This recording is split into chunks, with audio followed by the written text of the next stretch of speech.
The Brothers Karamazov, by Fyodor Dostoevsky, translated by Constance Garnett. Book 12, Chapter 10. The Speech for the Defense. An Argument that Cuts Both Ways. All was hushed as the first words of the famous orator rang out. The eyes of the audience were fastened upon him. He began very simply and directly, with an air of conviction, but not the slightest trace of conceit. He made no attempt at eloquence, at pathos, or emotional phrases. He was like a man speaking in a circle of intimate and sympathetic friends. His voice was a fine one, sonorous and sympathetic, and there was something genuine and simple in the very sound of it. But everyone realized at once that the speaker might suddenly rise to genuine pathos and pierce the heart with untold power. His language was perhaps more irregular than Ippolit Kirillovich's, but he spoke without long phrases, and indeed with more precision. One thing did not please the ladies. He kept bending forward, especially at the beginning of his speech, not exactly bowing, but as though he were about to dart at his listeners, bending his long spine in half, as though there were a spring in the middle that enabled him to bend almost at right angles.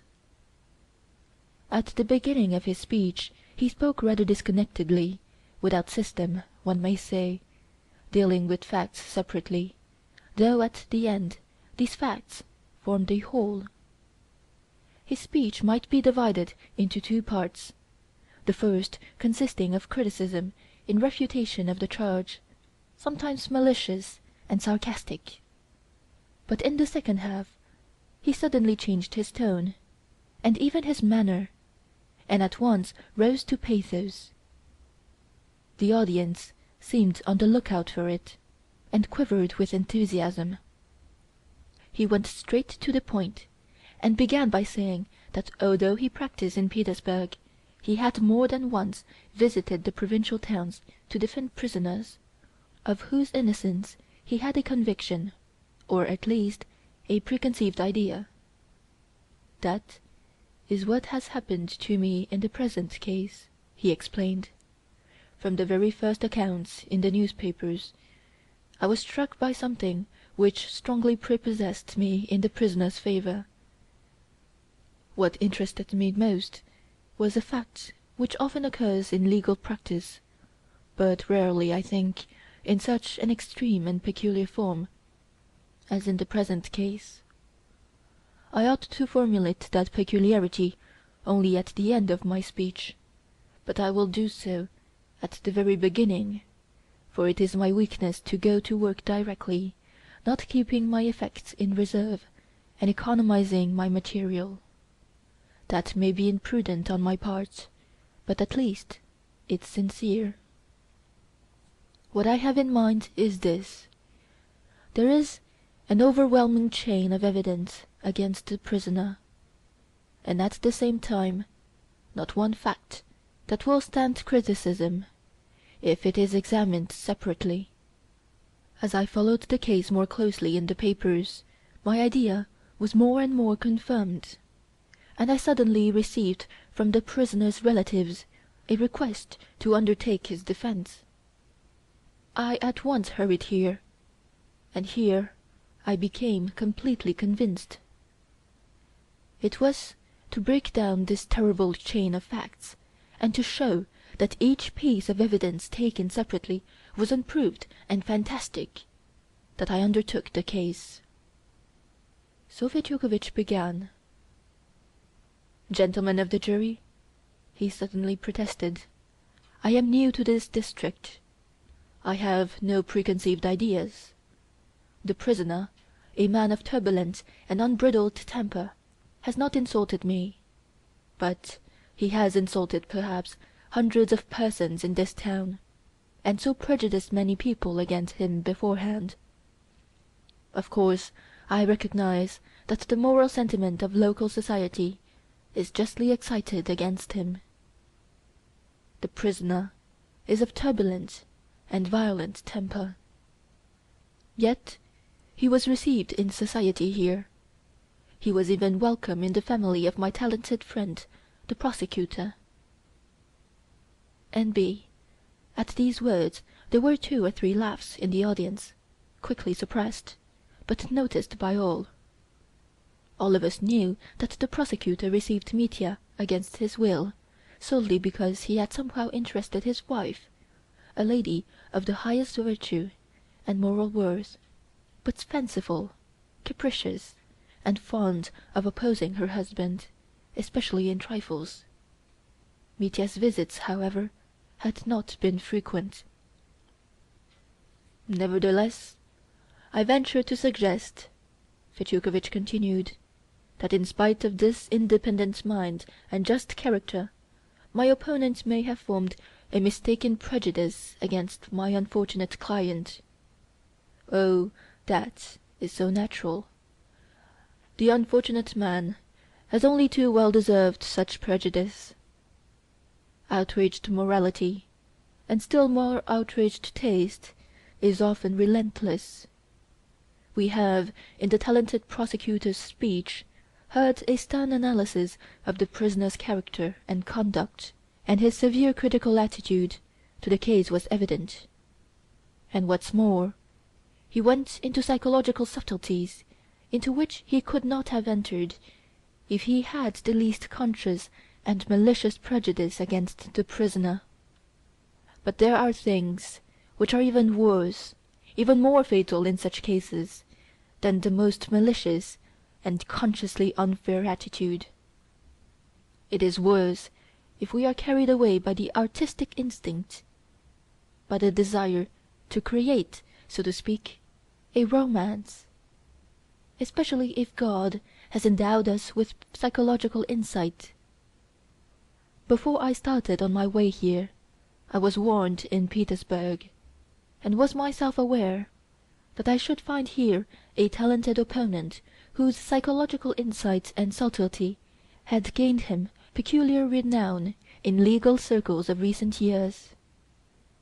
But profound as psychology is, it's a knife that cuts both ways. Laughter among the public. You will, of course, forgive my comparison. I can't boast of eloquence, but I will take as an example any point in the prosecutor's speech.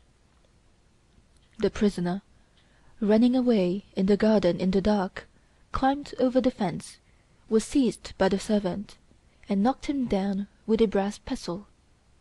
Then he jumped back into the garden and spent 5 minutes over the man, trying to discover whether he had killed him or not. And the prosecutor refuses to believe the prisoner's statement that he ran and told old Grigory out of pity. No, he says, such sensibility is impossible at such a moment. That's unnatural. He ran to find out whether the only witness of his crime was dead or alive, and so showed that he had committed the murder, since he would not have run back for any other reason. Here you have psychology. But let us take the same method and apply it to the case the other way round, and our result will be no less probable. The murderer, we are told, leapt down to find out, as a precaution, whether the witness was alive or not. Yet he had left in his murdered father's study, as the prosecutor himself argues, an amazing piece of evidence in the shape of a torn envelope, with an inscription that there had been 3,000 roubles in it. If he had carried that envelope away with him, no one in the world would have known of that envelope and of the notes in it, and that the money had been stolen by the prisoner. Those are the prosecutor's own words. So on one side you see a complete absence of precaution, a man who has lost his head and run away in a fright, leaving that clue on the floor, and 2 minutes later when he has killed another man, we are entitled to assume the most heartless and calculating foresight in him. But even admitting this was so, it is psychological subtlety, I suppose, that discerns that under certain circumstances I become as bloodthirsty and keen-sighted as a Caucasian eagle, while at the next I am as timid and blind as a mole. But if I am so bloodthirsty and cruelly calculating that when I kill a man I only run back to find out whether he is alive to witness against me, why should I spend 5 minutes looking after my victim at the risk of encountering other witnesses? Why soak my handkerchief, wiping the blood off his head, so that it may be evidence against me later? If he were so cold-hearted and calculating, why not hit the servant on the head again and again with the same pestle, so as to kill him outright and relieve himself of all anxiety about the witness?